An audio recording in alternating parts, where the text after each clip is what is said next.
friends, it is Tuesdays with Tonya. I'm Tonya here with My County Link, and today I'm out meeting a young man by the name of Ethan Hartman. He is a junior at Arcanum High School, and he is one of 27 people who submitted an essay in, and he was chosen by the American Quarter Horse Association to receive a free colt. He went to a ranch, he picked the one he wanted, and he's going to be doing a whole series of I would say all the groundwork and a monthly submission to them. So we're going to turn around and we're going to learn from him. We're going to see the horse and we're going to talk to him about how he did that. What was the steps for that? But 1 in 27 people that submitted for this, and he was chosen. So let's turn around. Let's meet him. Hello, how are you? I'm good, how are you? Okay, so Ethan, tell us about your colt. Let's start from the beginning. You submitted an essay, and then you submitted also like the farms and stuff that you worked at, where they would be and so forth, and you were chosen one of 27 of those. So congratulations on that. That's a great honor, way to represent Darke County. And then tell us, where did you go to pick your colt up at? So she's from Olean Brothers Ranch out of Dwight, Kansas, so it's about 10.5 hours away from here. And they're a working ranch, but they breed both horses and cattle. So that's where she came from. And you were teamed up with them, right? So like once you were chosen, you were given this ranch, and this is where you go to pick her at. So go ahead. No, go ahead. So each ranch, they're paired with a kid pretty much, and there's 27 people, but some ranches donate more than one horse. Okay. Olean only did one horse, and I was closest to him technically. Okay. Or he was closest to me, I guess. Okay, so when you submitted your essay, that went into the AQHA, and then you received a letter or a phone call? How'd they do that? So I just got a letter in the mail probably a month or month and a half after I submitted my application, and pretty much just gave me the ranch's contact info and just said like I'd been selected and what to expect kind of for the program. And what a road trip, right? Yeah. What a road trip. Okay, so now Ethan, tell us, when you applied for this program, what were the requirements for that? So you have to be, an AQHA youth member, and you need to be 12 to 18 for the program, pretty much. And then they just ask you a bunch of questions on, your horsemanship experience, and just how you go about like starting a horse, stuff like that.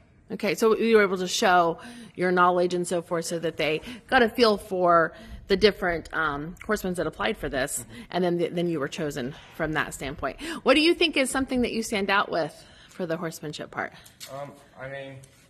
I guess I've been around horses since like all my life pretty much, and I know one of the things I incorporated in there, I've already started, young horses before, and then I've been riding for a long time, so I was able to kind of give that side of things and just explain that. Okay, very good. Thank you. Okay, so tell us her full name. So her registered name is JAK Ms. Coca-Frost 715.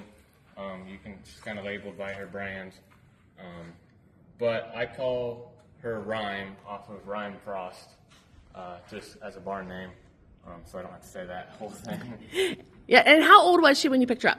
She was about 8 months old. She'd just been weaned and vaccinated a couple weeks before we picked her up. Now she's a yearling within the next month. So. And look how calm she is already. That has a testament of your patience with her, right? So there's lots of slow groundwork and lots of different things when they're just getting started to start them off right. So that way, wherever they land well, right? Okay, so tell us, what would you say has been the most challenging thing about this? I think for me, probably honestly the records. That's really what the program is based on, is records and how well, you record what you're doing with them. So I know I sometimes find myself, I get home and I forget to write down what I did or record what time, and I have to remember. So the records has probably been hardest for me, but it's been a lot of fun. Yeah, because I can see that. You're doing the work part of it and the time with her, but then you need to go back and do all the record keeping and so forth. But in the program, like you said, that's sort of part of it, so that you're tracking expenses, you're tracking what time is spent with her. And do you have to like track what went well, what you adjust, do you have to do that type of stuff in some of your notes? Yeah, that's all recorded in the, monthly it's called a horsemanship report, is what they call it. But every day that you work with her, you write down the date, the time, and then pretty much short notes on what you did. That can include like problems you had or what you worked on because of those problems. Sure. Or just kind of a short overview of that. And then you have to, part of this program is, you do all of your training and so forth, and then you're going to show her once, at least, before August. Is that what you told me? The end of the program year is early September, so I think by August 15th I have to have a show experience, which is the signature of the, the show manager kind of, and then I have to write a short essay on pretty much my show experience and how it went. I think maybe what I would improve, something like that. Sure. So one of 27 recipients, but then if you make the top 3, top 5 somewhere in that area, whatever their top prizes are, then you have a chance for a scholarship to college then, correct? Yeah. That's exciting. That is very exciting. So you've been around horses, obviously. You were able to submit, and you were chosen from your knowledge and so forth. So what would you say, we talked about what your challenges type thing would be, but what would you say that with this particular little mare, what would you say that you've learned the most about her? Like, so as you've gotten to know her, what would you say is kind of like her quirk, if you will, and maybe how you overcome that? Yeah, so, I mean, when we got them, they were completely untouched. Pretty much they don't have been vaccinated and branded. But she was definitely, we picked up 2 weanlings while we were there, but she was definitely the more flighty one and more apt, I guess, just to be scared of us, wanting to be untouched. Okay. So she's definitely very curious and confident now that I guess she's like this. Yeah, when I walked in the barn, she didn't even, Yeah. like, when I come boppling in here, she seemed very, I like I said to you earlier, I feel like she has kind eyes. Yeah. So she looks like she has a willingness to learn for you. So what would you say what are some steps that you can share on your patience level on that, on getting her not to be so skittish and not to be so kind of anxious with you? Yeah. So, I mean, the first probably 2.5 weeks, I had her. Wyatt Randall, Jesse Peters, and I, we were out here pretty much daily, spending time with the weanlings and just being around her, getting her introduced to us, and kind of, we didn't, I guess, approach her or start something new if she wasn't used to it. If she wasn't going to accept it, then we weren't going to push it on her.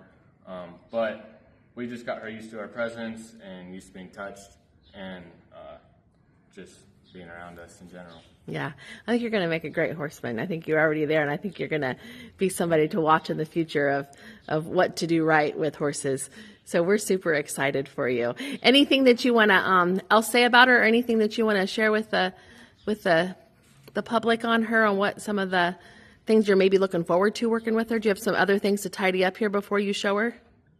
I mean, overall, like, there's a lot of, I guess, show readiness stuff I need to do. I'm probably going to take her in a halter class or trail in hand, which is obstacles in hand. Yes. So I've been doing a lot of obstacles with her. Okay. So that'll be something I'll keep working on as that time comes. But I don't know. It's a great program. Yes, I'm excited for you. We're super proud of you. Thank you. Thanks for sharing everything with us. Okay, so keep sticking with me as we keep visiting people, places, and things, and we'll do an update on Ethan as the time progresses, but we're just super proud of him. So again, congratulations, and we'll see you next time.